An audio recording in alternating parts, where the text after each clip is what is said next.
Good afternoon, everybody. Today I'm chatting with my old friend, John-Mark Staude from Riverside Resources.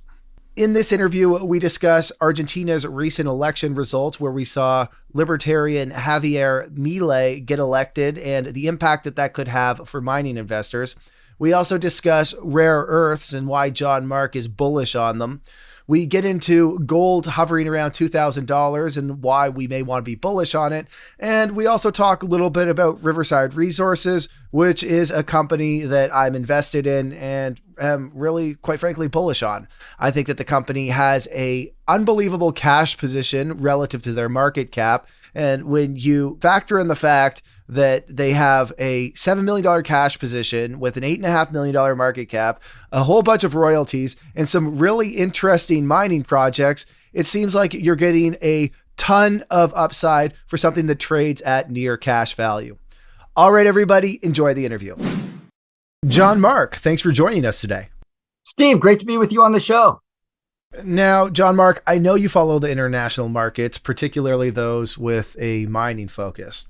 So the big news this week is that Argentina just elected a new president who is a self-described libertarian. He wants to work towards dollarization, pretty much deregulate everything, and including some stuff like the ability to sell human organs.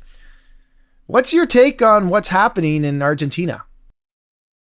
Yeah, no, it's wild. I was just out this morning walking with my wife talking about this, and it's just been incredible. I went to high school in Argentina, and I spent a lot of time with Argentina, and it's just amazing. His enthusiasm, his declaration against religion is quite amazing to me, given that that you get such a good Catholic training in Argentina. And Argentina's been famous for going this way and that way very far on either direction, but he's incredible. His energy and his statements are quite mystic in that he thinks he can do these different things. And it'll be interesting because the overall society and the government, I don't think it's ready for such crazy shakeups as he's stating. So buckle your seat. We're in for a wild ride with him, I think. Now, tell us what you really think. Let's say that I'm a hedge fund manager. I hire you as an analyst, and I say I'm looking at Argentina as a potential country that I want to put some long positions into some mining companies. Do you deploy capital into Argentina now? I think, it reverts to the mean and cooler heads prevail. And although he has this great enthusiasm and energy, I think that Argentina will continue to be a stable place and able to work. I think it's actually positive if we can shake things up in the sense of being able to get dollars out of the country, allow more libertarian views, and particularly in Argentina, if we can move away from a socialistic and really much more of a capitalistic, as he stands for with the libertarian, it's good. And other countries in Latin America have been going the other way, with Chile, Peru, Mexico, other places going the opposite direction. It's good as a fund manager to say, we're seeing lots of development of lithium. We see lots of good potential for copper. So it's actually a positive step. And hopefully, although it's crazy ideas, if really could open up things and allow for investment to go into Argentina, and capitalism really could see an unloading of projects and really getting things moving ahead in an uplifting situation. I'm pretty excited by it. Now, you mentioned lithium and you mentioned Chile. I think that that's kind of an interesting topic, because when I think of Chile, I think they had this opportunity to have tons of investment flow into various smaller names that had opportunities of getting projects to production. And then the government came out with a whole bunch of regulations that said, look, guys, if you want to put your capital here, you're putting it into harm's way. And I think it's very disappointing for investors that by the time that Chile actually can get this thing sorted out, we're probably going to have production online in a ton of other places, and Chile is going to have lost their opportunity. Totally. It's really both, seeing that in Chile as well as other jurisdictions as well. But, the 60% of the world of lithium comes from the Chilean triangle, the triangle of lithium between Argentina, Bolivia, and Chile. And Chile was, as you say, in the pole position, and it is quite sad. And so we see Argentina, on the other hand, it was in the lead and it's taken off. And now with this new president, it actually kind of accelerates and it leaves Chile further behind. I used to live in Chile, and I'm actually agree that it's really difficult to see how Chile is squandering its opportunity here to diversify beyond copper into other commodities. And hopefully Chile will figure it out. But things are moving very quickly in lithium. You're exactly right. It's not rare. There's a lot of different places that have lithium. Australia has been really growing as well. And we're seeing lots of new production on the foresight and actually coming along. So I definitely see Chile slipped in its opportunity. Now, I know that you're not a technologist or a mining engineer for a big auto company, but I have to ask, with some of the new technologies that are coming out, like let's take, for example, the sodium ion battery, which is now operating in some cars in China, do you think that we should be so bullish on lithium long term, given some of the new technologies and batteries that could eventually come out? I don't, and I've sold a lot of my lithium. I had a lot of fun working on initially on a Rocktech Lithium, a great lithium company, developing a lithium technology. But no, I think that innovation's incredible. And I think that there's going to be abundance of that element, lithium, in lots of different production, particularly in direct extraction of lithium. I saw the news from Exxon. That was huge, where Exxon is now going to be able to try to extract lithium out of waters. And when we do that, we'll have abundant lithium. And yet I agree that there'll be other materials that will go into batteries. And so I think that, as you say, the sodium battery that they're having in China, it's a heavier, less efficient battery, but it still works well and is more cost effective. We have lots of salt in the world. So I definitely see that lithium in the medium term really won't be the key element. It won't be a limiting element. And we'll see other things, particularly critical metals and rare earth elements, I think, are some of the things that will be important, where China controls 90%. But on the lithium side, no, I really agree with you. I don't think it's going to be mega in the 10 to 20 year time frame. So you mentioned rare earths. What is it that you like about rare earths? Sell me on the rare earth thesis. So I'm bullish on them because of the use in technology, because of their use in computers, because of their use in different metals that we need to have, and they have interesting properties. And as we do have innovations going on, either on flat screens or on touch screens or on other type of medical devices, we'll need these different elements. Germanium is one of the ones that we find, but we find as well many of the lighter rare earths are actually important. And we find overall that you have osmium, you have different elements that are so critical, and yet we don't have them in abundance. And secondly, the production of them, not necessarily the mining, but actually in the refining and processing of them, so much of that is done in only one country. And with that only happening in one country and us needing them on a global scale with deglobalization, definitely I see a need for countries like the United States and Canada, other parts of the world, Europe, to be self-sufficient and be able to produce their own finished product. Certain countries may not wish to actually export the products, but instead only the products they make from the metals. And therefore you wouldn't be able to have production for example, in the Americas or in Western countries. So I think it's very important to have these different elements for different uses in overall spectrum of the different elements. And I think when we look in the 10 to 20 years, it's hard to figure out which different elements, but the elements are going to be important. They have these key properties. And as we're getting more technology, they are actually going to be a key for the growth of our industry and overall of our society. Now, we saw China ban the export of certain germanium and gallium products. I have to ask, Riverside is recently announced that you've got a couple acquisitions in the rare earths arena. Is germanium one of the elements that you guys are hunting for?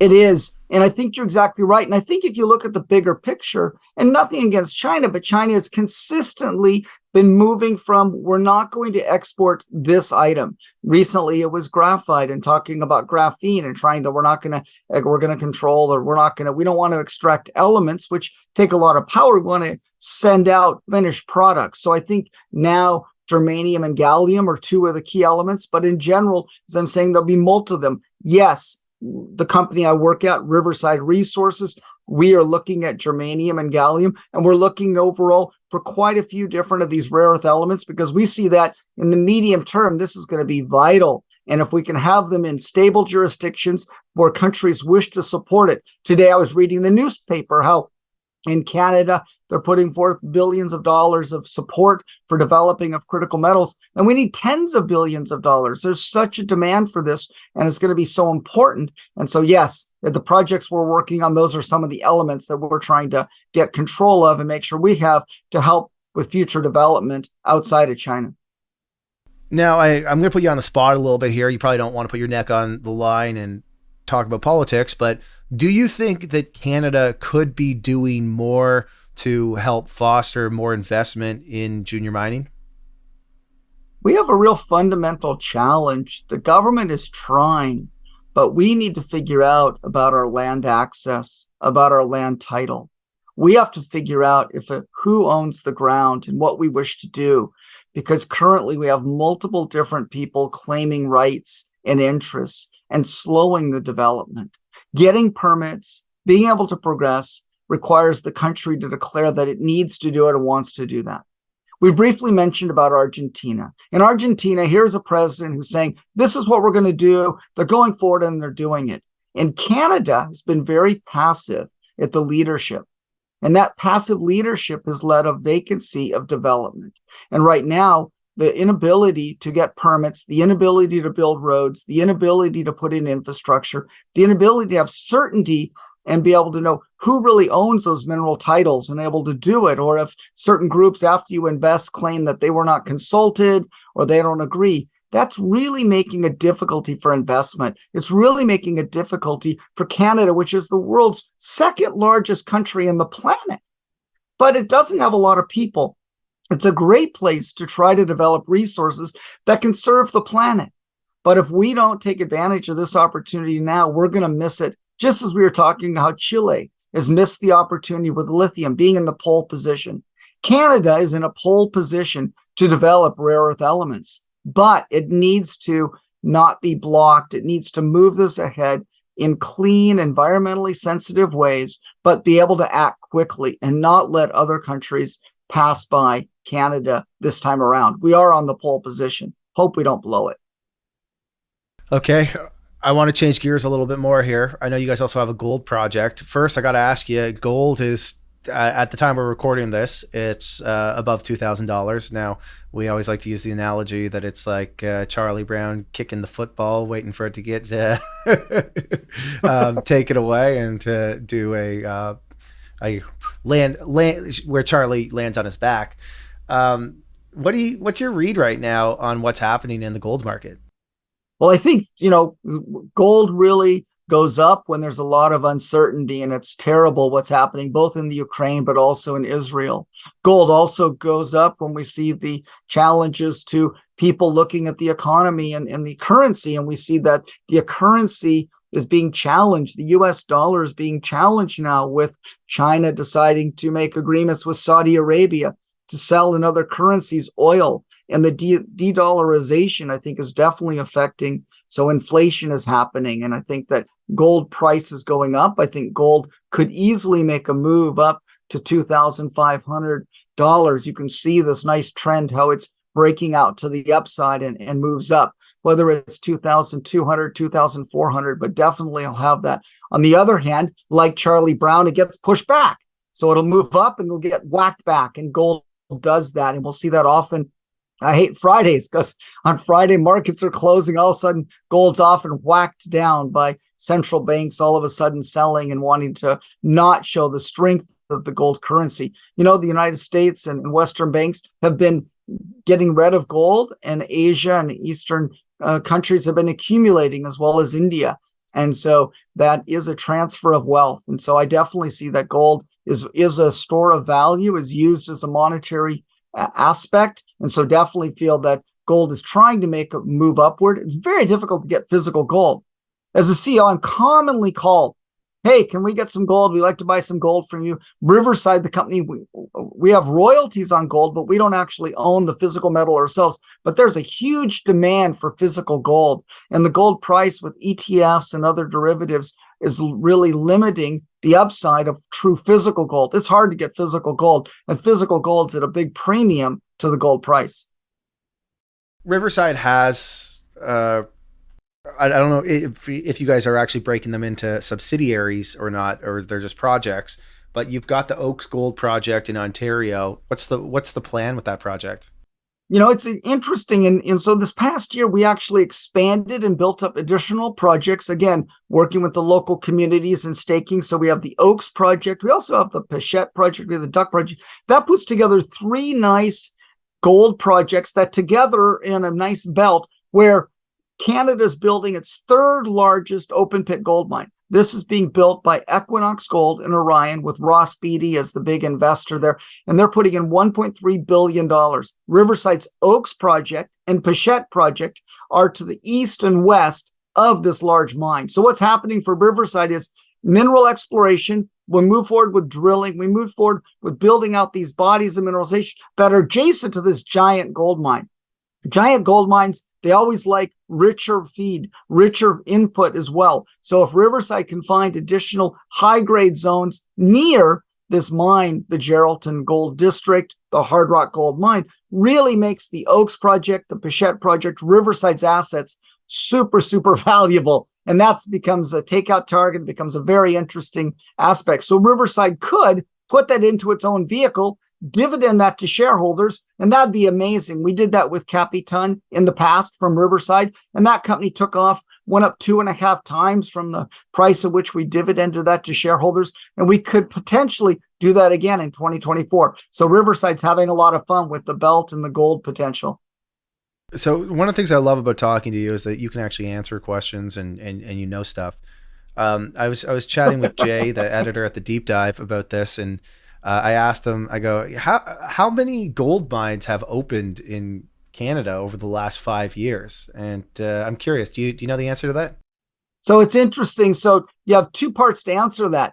One of reopened, because basically they're not they're a mine that had worked in the past and they were able to reopen. And we've had 8 new mines that have been able to reopen, but there's actually not very large and they were struggling. For new mines that are grassroots, we've had 5 new mines open, particularly in British Columbia and in Ontario, but Quebec has got a good potential for future. The reopening of mines is easier, but the new mines are actually where you have a long-term growth. So those have been 2 of the different aspects of it. So it's been good, but we need a lot of gold mines and we need a lot of development. It takes a long time. And most of these mines that open are not that large. Trying to get a big mine going, we've only had the big mines being in British Columbia that have got going, quickly get devoured and consolidated by the bigger gold mining companies. And so the bigger miners control those mines. So it really leaves a dearth of growth for the industry, a real opportunity to fill that in. So there's really only a couple of big mining projects that have recently opened over the last, say, 5 years, and you've got a nice land package that surrounds one of those.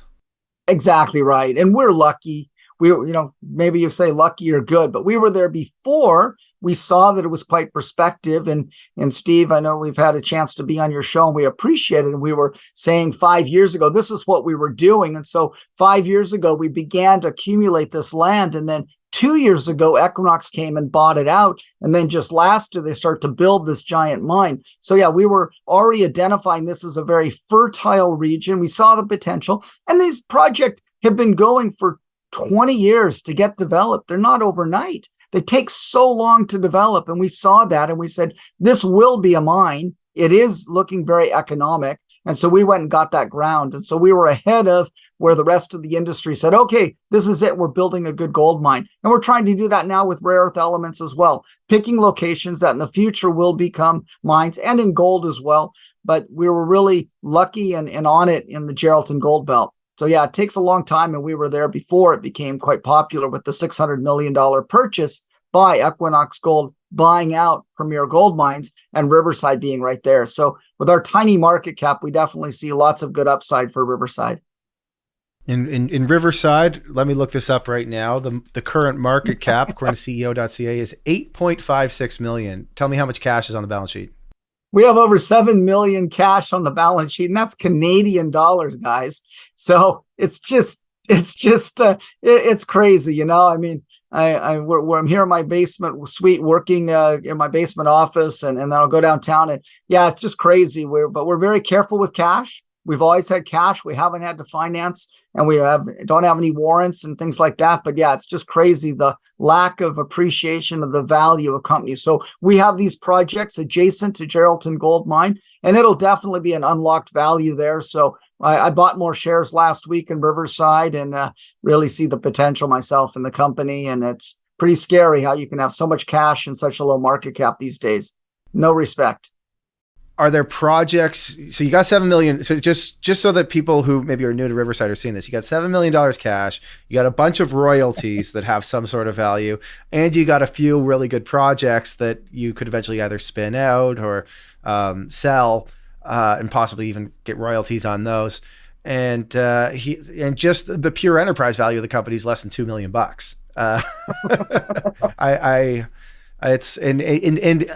One thing that I'd also add to that is that I think that if you are a junior investor, the scariest thing, and I know people that have invested in micro caps for decades, and all they talk about is dilution. And I hate to say it, I know that, and I still learn my lesson the nasty way because I get talked into doing stuff.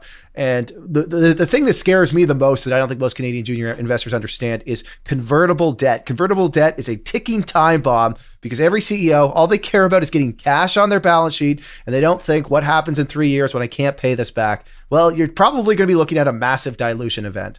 Anyways, you don't have convertible debt, so we don't have to worry about that. Let's wrap it up from here. If I am an investor in Riverside, or I'm thinking about investing in Riverside, or I just like the story, what should I be watching over the next couple of quarters?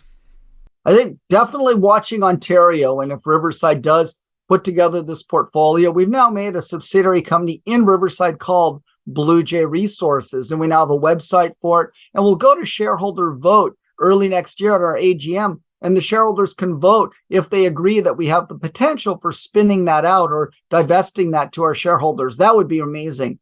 Second thing would be our growth in rare earth elements and in gold, and we have additional results coming from that. That's actually excellent and really helps to increase the enterprise value. Third, as you mentioned, royalties. Riverside does have royalties. We have royalties with the world's largest silver producer, Fresnillo. We have royalties on many different projects. And so those royalty assets are moving ahead. So news flow about those really makes a re-rating of Riverside as a royalty asset company, where we do have many different projects and royalties. So we have 3 different ways in the next 3 to 6 months where you could definitely see unlocking the value for Riverside. I'm really excited. Well, John-Mark, thanks for hopping on here. I always appreciate chatting with you, and the times we get to see each other in person. And as a shareholder, I wish you the best of luck, and I'm excited to see what happens with the Blue Jay, or the new. It's called Blue Jay Corporation. Blue Jay Resources. Blue Jay Resources. Well, I'm a huge Toronto Blue Jays fan, so that works for me. Thanks so much for hopping on here, John-Mark. Thanks a lot. Great to be on the show with you. All right, everybody. Thank you for watching. If you enjoyed this video, please smash that like button, subscribe, and ring that notification bell. Also, let me know what you think in the comment section. All right. Thanks, everybody.